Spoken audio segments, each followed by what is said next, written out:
Friends இந்த முருங்கைக்காய் பாயாவை பாருங்களேன், பார்க்கவே எவ்வளோ ஒரு சூப்பராக இருக்குது. டேஸ்ட் அந்த அளவுக்கு சூப்பராக இருக்கும்.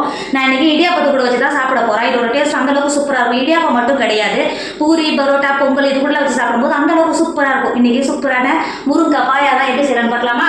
Hi friends, welcome to Kerala சமையல். இன்னைக்கு கேரளா சமையலில் முருங்கைக்காய் பாயா தான் பண்ண போகிறோம். வாங்க எப்படி செய்யலான்னு பார்க்கலாம்.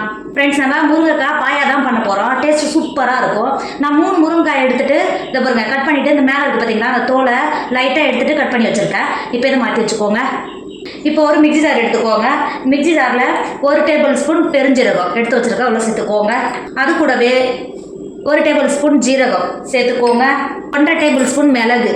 நம்ம காரத்துக்கு பச்சை மிளகா மட்டும்தான் சேர்க்க போகிறோம், அதனால் நீங்கள் காரத்துக்கு அனுசரித்து சேர்த்துக்கோங்க. நான் ஒரு 7 பச்சை மிளகா சேர்த்துக்கிறேன், சேர்த்து கொடுத்துக்கோங்க. அது கூடவே ஒரு கைப்பிடி அளவு முந்திரி பருப்பு எடுத்து வச்சுருக்கேன், இது உள்ள சேர்த்துக்கோங்க. அது கூடவே ஒரு 5 டேபிள் ஸ்பூன் தேங்காய் எடுத்து வச்சுருக்கேன், அதையும் உள்ள சேர்த்துக்கோங்க. அது கூடவே ஒரு 1/4 கப்பு தண்ணி சேர்த்துக்கோங்க. தண்ணி சேர்த்து கொடுத்துட்டு மிக்ஸி மூடி போட்டு மூடி நல்லா பேஸ்ட் பார்த்து நல்லா அரைச்சி எடுத்துக்கோங்க. நம்ம அரைச்சது இந்த அளவுக்கு இருக்கணும். இப்போ பார்த்தீங்கன்னா எந்த அளவுக்கு நல்லா பேஸ்ட்டாக இருக்கு பாருங்கள். இப்போது மூடி போட்டு மாற்றி ஒரு முறை மாற்றி வச்சுக்கோங்க. முருங்கைக்காய் பாயா பண்ணுறதுக்கு அடுப்பில் ஒரு பாத்திரம் வச்சுருக்கேன். இதில் ஒரு 3 டேபிள் ஸ்பூன் எண்ணெய் சேர்த்துக்கோங்க. எண்ணெய் சேர்த்து கொடுத்துட்டு அது கூடவே 1 டேபிள் ஸ்பூன் நெய் சேர்த்துக்கோங்க. எண்ணெய் நெய் சேர்த்து நல்லா உருகி வந்துருச்சு. பட்டை, கிராம்பு, ஏலக்காய் இதெல்லாம் சேர்த்து கொடுத்துக்கோங்க. பட்டை, கிராம்பு சேர்த்து நல்லா பொரிஞ்சு வந்துருச்சு. பெரிய சைஸ் வெங்காயத்தை நல்லா பொடியாக கட் பண்ணி வச்சுருக்கேன், சேர்த்துக்கோங்க. சேர்த்து கொடுத்துட்டு அது கூடவே 1 டேபிள் ஸ்பூன் இஞ்சி பூண்டு பேஸ்ட்டு சேர்த்துக்கோங்க. சேர்த்துட்டு நல்லா பச்சை வடை வரைக்கும் நல்லா வதக்கிக்கோங்க. வெங்காயம் வதங்குறதுக்கு 1 டேபிள் ஸ்பூன் உப்பு சேர்த்துக்கோங்க. உப்பு சேர்த்து வதக்கும் போது சீக்கிரமாகவே வெங்காயம் நல்லா சட்டுன்னு வதங்கி வந்துடும். இப்போ நல்லா வதக்கிக்கோங்க. இப்போ பாருங்கள், வெங்காயம் எந்த அளவுக்கு நல்லா வதங்கி வந்துருக்கு பார்த்தீங்களா? இந்த அளவுக்கு வதங்கினாவே போதும். இப்போ பழுத்த தக்காளியை, பெரிய சைஸ் தக்காளியை கட் பண்ணி வச்சுருக்கேன், அது உள்ள சேர்த்துக்கோங்க. தக்காளி சேர்த்துட்டு இது ஒரு 10 நிமிஷத்துக்கு நல்லா வதக்கிக்கோங்க.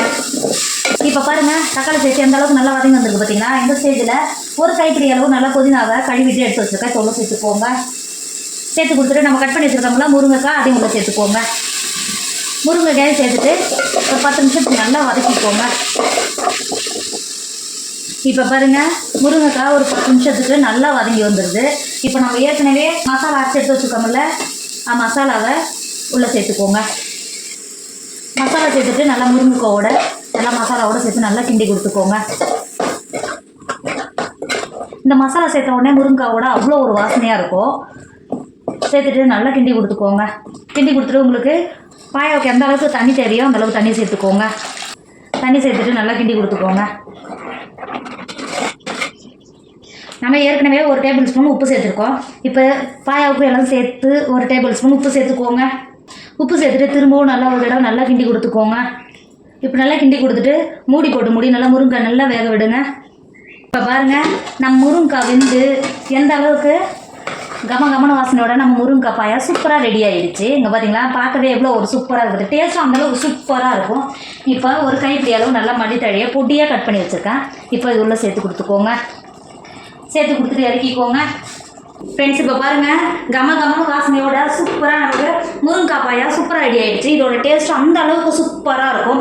இந்த புரட்டாசி மாதத்தில் யாரெல்லாம் பாயா சாப்பிடல அப்படின்னு சொல்லிட்டு ஃபீல் பண்ணுறீங்களோ கண்டிப்பாக இதை ட்ரை பண்ணி பாருங்களா. டேஸ்ட் அந்த அளவுக்கு சூப்பராக இருக்கும். கண்டிப்பாக நீங்களும் ட்ரை பண்ணுங்கள். இந்த வீடியோ உங்களுக்கு பிடிச்சிருந்தா உங்கள் ஃப்ரெண்டு உங்கள் ஃபேமிலிக்கு ஷேர் பண்ணுங்கள். மறக்காமல் கேரளா சமையலை சப்ஸ்கிரைப் பண்ணிக்கோங்க. தேங்க்யூ.